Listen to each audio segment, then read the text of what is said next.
Welcome to the Own Your Best Life podcast. I'm May Emson, your host, leadership and mindset coach. Here, we talk all things spiritual, mindset, business, leadership, and wellness for the modern seeker who wants to align their life with purpose and inspiration. We'll cover career changes, stress management, meditation, energy, intuition, and more.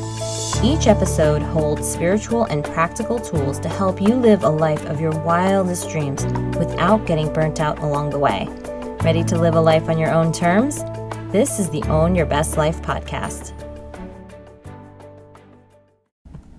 Welcome, friends, to episode number 193 of the Own Your Best Life podcast.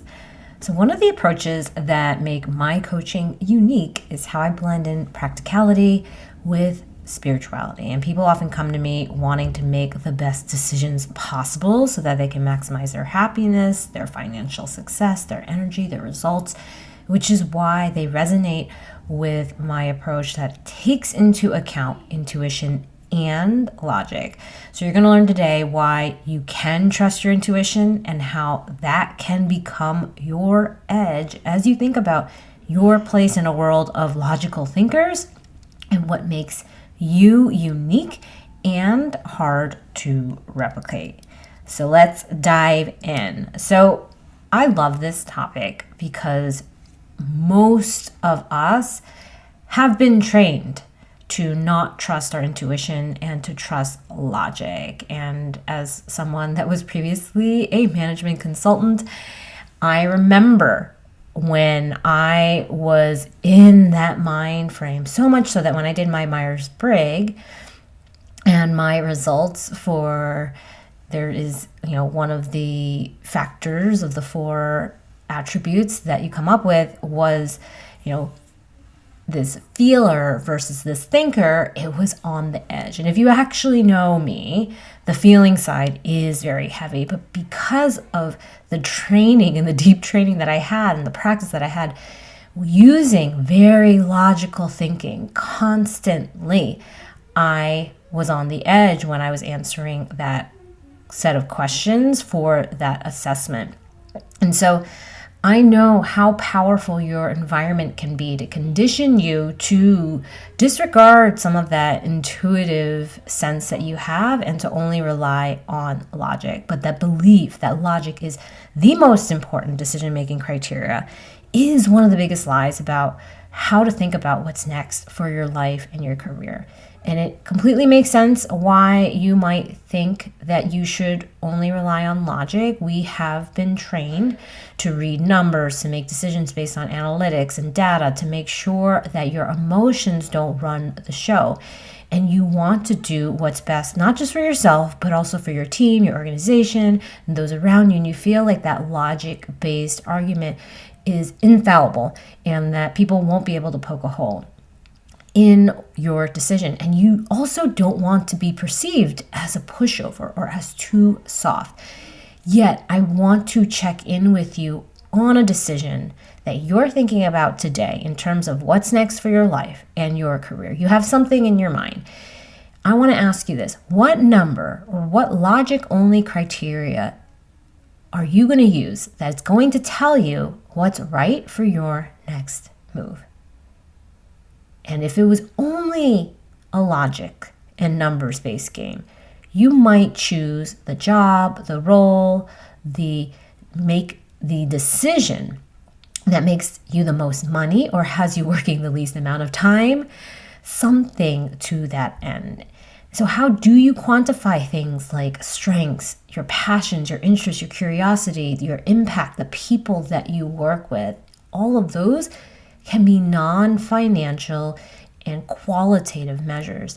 And visionaries and leaders have to make decisions based on limited information quickly. They often have to take in a lot of contextual circumstances that are not just based on numbers. They use their gut in addition to logic and facts, and it is what makes them differentiated, not someone that a robot or AI can replace.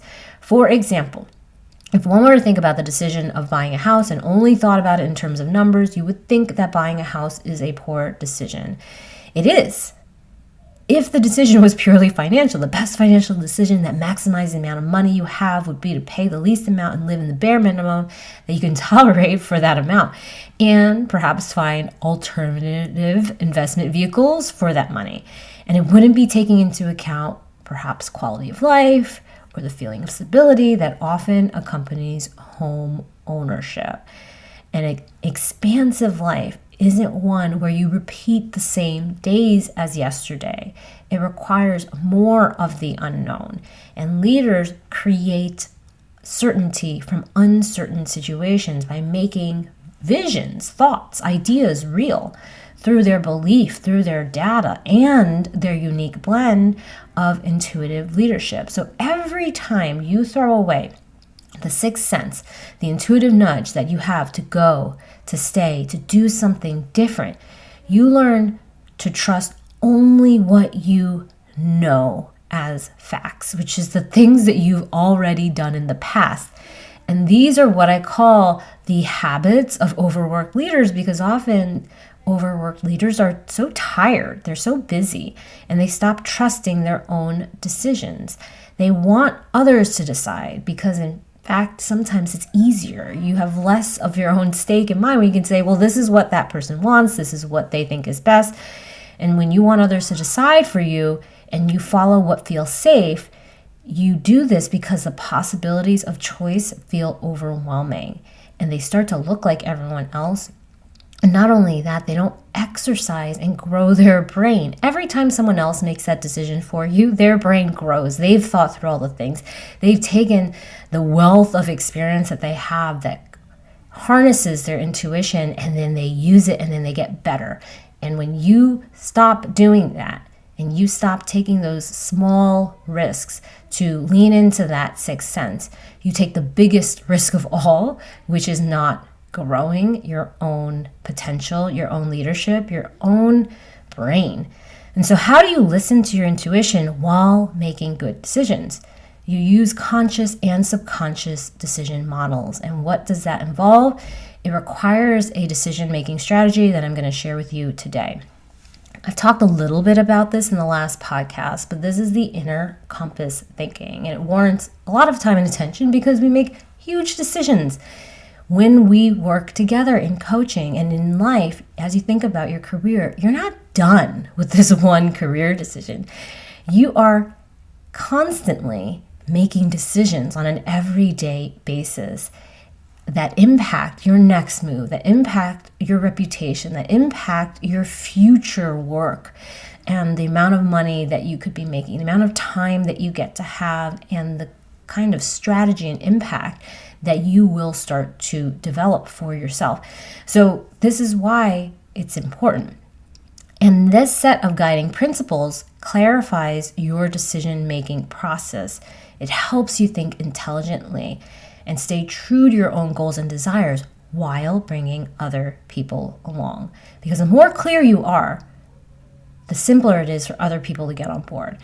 And that inner compass thinking does this by providing you with a set of conscious and subconscious decision-making strategies that reduce all of the struggle and overwhelm that come from all of the choices and the decisions that you need to make every day. And it gives you back your time and your energy so that you can very consciously look at the bigger decisions that require more attention.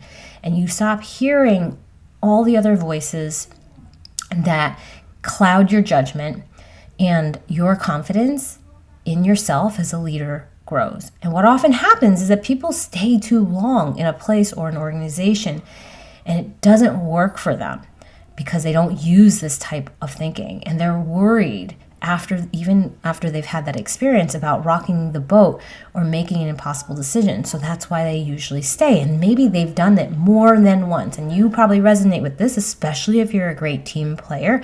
You tend to stay in things because people ask you to. Yet, even after you've made this mistake once, or you've done this and you think you've learned from it, you still might feel confused about what to choose because you've stopped trusting your decisions a while back. Maybe you've made that one decision that didn't work out, and so now you think to yourself, okay, I don't know. Am I rushing into something else that's not going to work? Also, am I going to stay too long? Am I thinking like this? So your decision making becomes cloudy.